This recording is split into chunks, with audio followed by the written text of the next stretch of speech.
Bonjour à tous et bienvenue sur ma chaîne YouTube. Aujourd'hui, j'aimerais aborder un sujet assez personnel et assez difficile. Si tu es ici aujourd'hui, c'est que tu as sans doute perdu ton père ou que tu veux soutenir un proche, un ami dans cet événement vraiment très douloureux. Alors, bienvenue, installe-toi et je vais te donner les meilleurs conseils pour pouvoir réussir à surmonter ton deuil ou que tu puisses réconforter un de tes proches. Si ça te plaît, n'hésite pas à mettre un petit commentaire.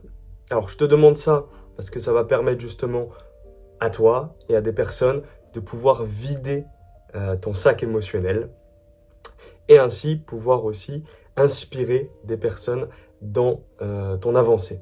Alors, n'hésite pas à me laisser un petit commentaire et puis je vais le liker et je vais aller regarder ce qu'il en est. Et si tu as besoin, je suis là. Installe-toi, ça va aller. La première étape est sûrement la plus difficile. Quand j'ai perdu mon père, je me sentais pas dans la réalité. J'avais du mal à me dire que c'était vrai. J'avançais dans la vie et puis je me disais mon papa est toujours là. C'est très compliqué, c'est une étape vraiment difficile. C'est tout à fait normal d'être choqué, engourdi et puis de ne pas pouvoir avancer tranquillement. Accepter cette nouvelle réalité est un processus qui prend beaucoup de temps. Il est normal et il est très important d'accepter les émotions que tu vis ou que tu subis pendant cette période, car elles sont valides. D'accord ? Tes émotions sont valides et très importantes. Alors, essaye de les accepter, essaye de te dire que ce que tu traverses est très compliqué et que tes émotions, ce que tu vis actuellement, peu importe ta relation avec ton papa, ce sont des émotions valides. Si ton corps te transmet ces émotions, c'est qu'elles sont importantes. Donc, tu dois les traverser. Tu dois aller dans la tempête et non pas à contre-courant pour pouvoir les vivre entièrement. Et à ce moment-là, tes émotions ne feront plus face à toi, elles ne seront plus derrière toi, pardon, mais elles seront face à toi. Et là, tel un combat, tu pourras les affronter et puis passer ton deuil de la meilleure façon qu'il soit. Ne vous précipitez pas.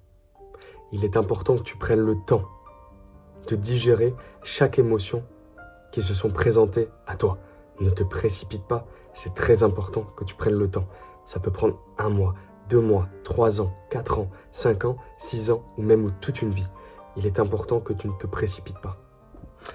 On va parler maintenant du besoin de parler et de partager.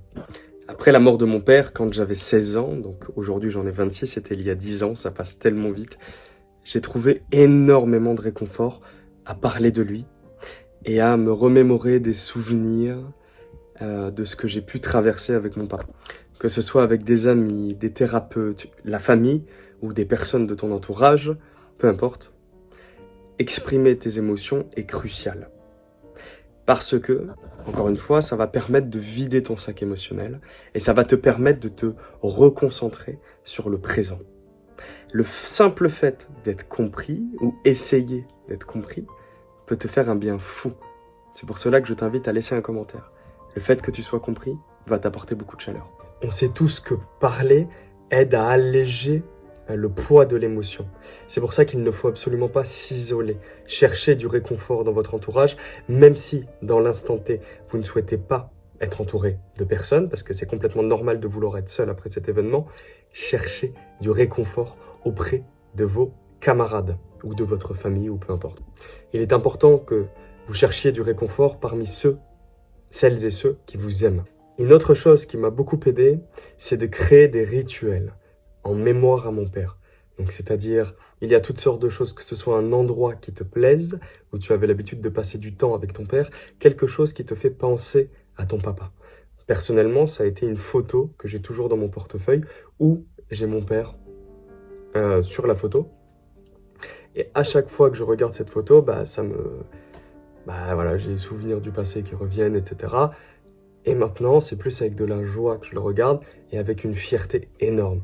Donc, trouve un petit rituel que tu pourrais faire assez souvent, que ce soit aller à la tombe de ton papa, que ce soit regarder sa photo, que ce soit manger un plat que tu as aimé et qu'il aime aussi, et qu'il aimait aussi, que ce soit, je sais pas, peu importe, regarder un film que vous aviez l'habitude de regarder ensemble, boire quelque chose que vous buvez ensemble assez souvent, un petit rituel qui te permet de ne pas oublier ton papa et de le laisser à l'intérieur de toi.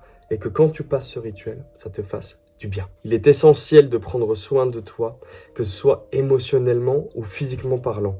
Le fait de prendre soin de toi, ça peut paraître bateau, mais je pense que c'est une des étapes les plus importantes qui mènent vers la guérison. Prendre soin de soi, ne pas s'oublier, ne pas rester dans le tourment, et puis du coup faire des efforts physiques, faire des efforts mentaux pour pouvoir garder un équilibre. Alors c'est facile dit comme ça, mais le fait d'y penser déjà, de vouloir prendre soin de soi, c'est déjà une étape énorme. Alors, t'as pas besoin de faire 1 milliard de choses. Dis-toi que... Ah oui, voilà. Il y a une petite phrase qui m'a toujours marqué, et cette petite phrase, je l'ai toujours depuis des années, et lorsque j'ai perdu mon papa, elle m'a beaucoup éclairé, c'est « il vaut mieux 1 que 0 », simplement. Donc, si on dirige cette pensée vers le fait de prendre soin de soi, il vaut mieux faire une pompe que 0, il vaut mieux lire une page que 0, il vaut mieux avoir une pensée positive que 0. Voilà, il vaut mieux marcher 1 minute que rien du tout. Ce petit effort au quotidien servira à ancrer en toi une habitude. Cette habitude va devenir positive, et positive naturellement, parce qu'elle va te permettre d'avoir un rythme. Et un rythme, aujourd'hui, ça nous dirige vers le bonheur, naturellement. C'est naturel. Si tu es sédentaire, que tu restes chez toi, que tu t'aimes pas heureux, c'est normal. Donc le fait de prendre soin de soi, peu importe le nombre de fois, peu importe la minute, peu importe les heures que tu passes à prendre soin de toi, essaye. Et tu vas voir, c'est très important dans la suite des choses, et pour ton deuil, et pour ton futur. Il faut surtout clarifier une pensée, aujourd'hui, qui est très présente malheureusement dans notre siècle. Ne pense jamais que prendre soin de toi est égoïste. Ne pense pas à ça. Et au pire, quoi? Tu as le droit d'être égoïste un petit peu.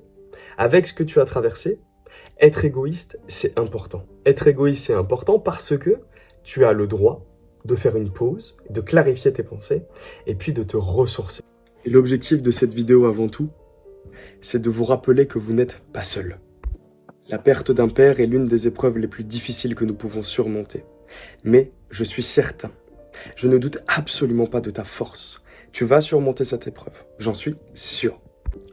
Le temps n'efface pas la peine, mais il permet de vivre avec. Comme dit l'autre, il y a une phrase aussi qui m'a beaucoup bercé, c'est « Plus le combat est grand, plus la victoire est immense » ou « La vie donne ses plus durs combats à ses plus forts soldats ». Ces phrases-là m'ont beaucoup changé ma manière de penser, ma manière de faire les choses et ma manière d'agir au quotidien. Permettez-vous de ressentir, de pleurer, de crier, permets-toi de vivre ton émotion à 100%. Comme j'ai dit tout à l'heure, tu ne dois pas la fuir. Tu dois la traverser. Tu dois rentrer dans l'œil du cyclone et tu dois la subir. Alors, subir est un grand mot, oui. Mais par contre, le fait que tu te mettes droit face à elle, automatiquement, tu comprendras tes émotions. Tes émotions ne vont plus être refoulées, tes émotions vont se sentir acceptées, et à ce moment-là, tu vivras de la meilleure façon possible. Vous allez vous en sortir, et je suis là pour vous soutenir. N'hésitez pas à partager vos pensées dans les commentaires, encore une fois. Prenez soin de vous, vraiment, et à bientôt sur ma chaîne. Je tiens à préciser un petit détail important, c'est que chaque perte d'un proche est personnelle.